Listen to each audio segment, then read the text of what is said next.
happy days. Deer down. I'll dress it out now and carry it back to camp. 6-pointer.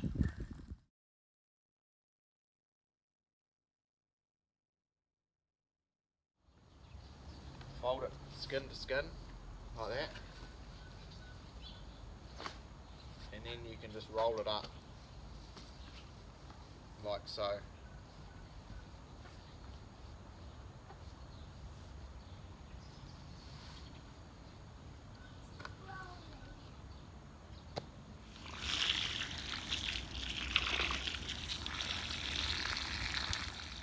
So the next stage is to shim off any of this sort of excess meat or fat residue that's left on the skin itself.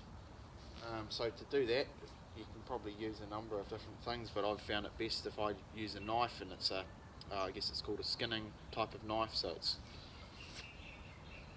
got a rather bent profile to it. You don't want it too sharp, because you don't want to end up obviously cutting through the skin and then through and out the other side. You don't want to do that. Okay, so I've pretty much got off all of the excess meat or skin that I can, and now I'm sort of at the stage where I'm just going to use the knife and just work it along the underside of the skin and just try and scrape off as much of that fat residue or any of that other material that we don't really want on there.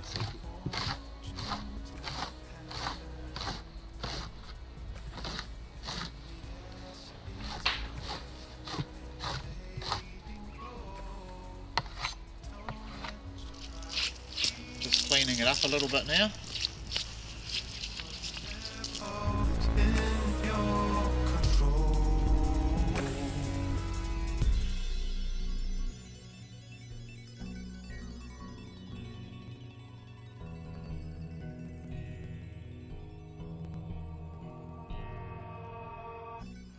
Okay, so the next step after the skin has been defleshed and you've taken as much off it as you can, you just soak it in the fresh water again, and then the stage following that is to make up a solution to soak the skin in. So I'm just going to do it for this one red stag skin. So it is to make up 20 litres of solution. So that's going to be 10 litres of fresh water or tap water, and then 10 litres of the white vinegar, and then add 5 kgs of salt. So 20 litre solution is 10 litres of water, 10 litres of the vinegar, and 5 kgs of salt, and we put that all into that one bucket or that bin and let it do its thing. Here's some more vinegar right here, and then here's the deer skin, and then here's the salt down right here. Okay? Yeah. Cool, so these bottles, once you've used them, obviously you can recycle them, but what I like to do with them is we just fill them up with water, and then we let them freeze in the freezer. I'm gonna put one vinegar in. Hey Lily, you can do the rest. You can do that bit. You can do that bit because you didn't do any. Good girl. Sharon is caring. Sharon is caring.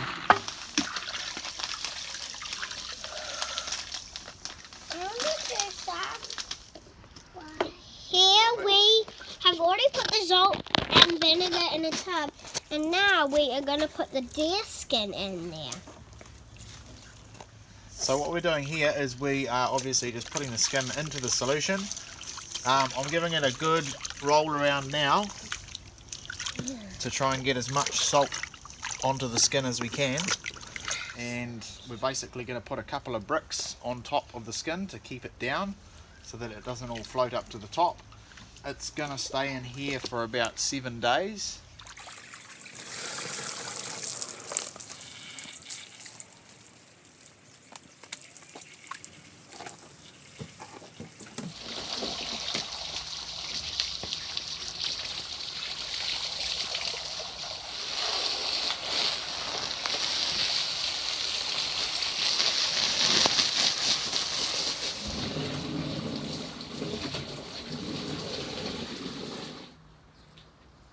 2 cups baking soda into the 15 to 20 litres of fresh water.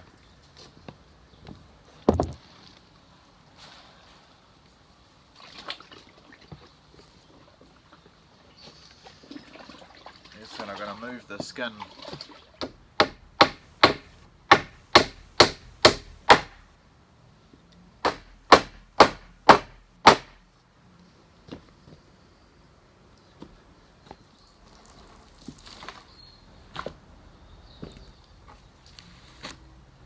Just grab a pellet from whatever, Bunnings or Mitre 10, and then I've just extended the sides just so that the full skin fits on there properly. Just borrowing the old brush from the kitchen sink.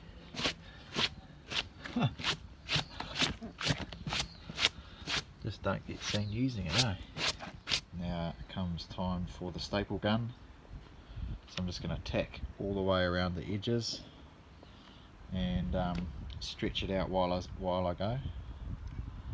So you need to make sure that you also, when you're tacking it down, that you're also stretching the skin out to the edges as far as you can. So yeah, be liberal with the staple gun.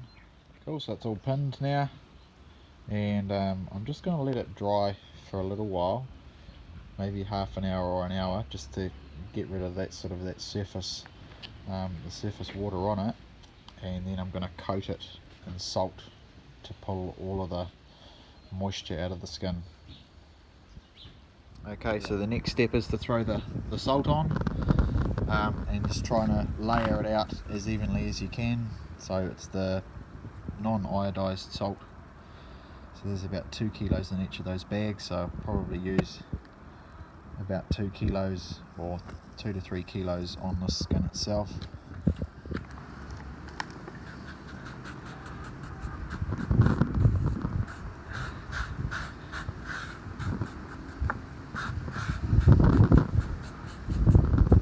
Cool, so I've roughly done the skin there. I'll just do a little bit of smoothing out on it, but you'll find, especially with the stags, they're a little bit thicker up through the neck here, so you need quite a bit of salt on there. So the salt is essentially just to draw all that moisture, take it out of the skin. Somewhere that's got a bit of breeze, that always helps to dry it out quicker. So any of the moisture can run down and off onto the ground. It doesn't just sit on the skin itself, so don't have your skin just flat on the ground. You always want to have a bit of an angle for runoff. And the reason that I put it on these pallets as well is so that I can just move it around if I want to put it into the shade, or if I want to put it under cover. If it's going to rain or something like that, I can easily move them. So you just use a brush, work your way across the hide. I've used the brush just to try and get as much of that salt off as I can. So now the skin is all dry. So the next stage is, well, what I do anyway, is to grab some sandpaper, and you can put it on a block if you want to.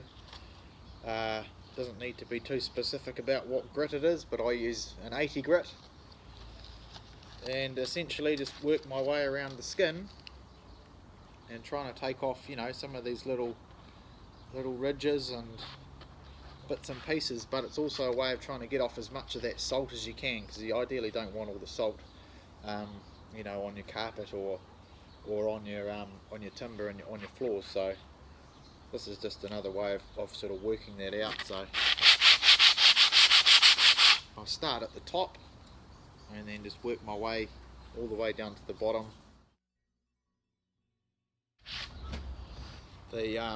Using the sandpaper as well is another good way of sort of breaking up the skin a little bit, because it's been fixed in this position for, you know, however long it takes to dry, a week or 2 weeks it might be.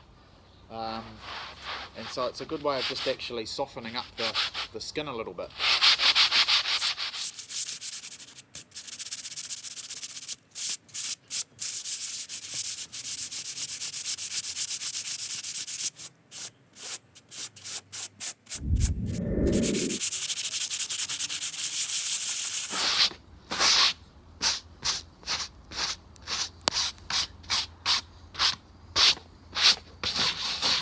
So from there, I've used the brush and I've got off all the salt, or as much of the salt as I can, and now I'm going to unpin it, so taking the staples out from around the edges, and give it a little bit more of a brush down, try and get as much of that salt off as you can before you take it inside.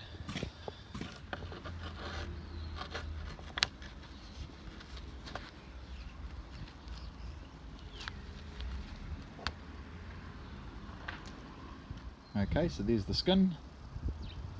Had it flipped over the other way, so you can see on the pelt there are some sort of horizontal lines which are basically just imprints from the pellet, so you can get those out using the vacuum cleaner, and I'll use the vacuum cleaner to sort of go around the edges and get all that salt off, go through it once or twice, and just sort of fluff it up a little bit. But yeah, that's sort of our finished product.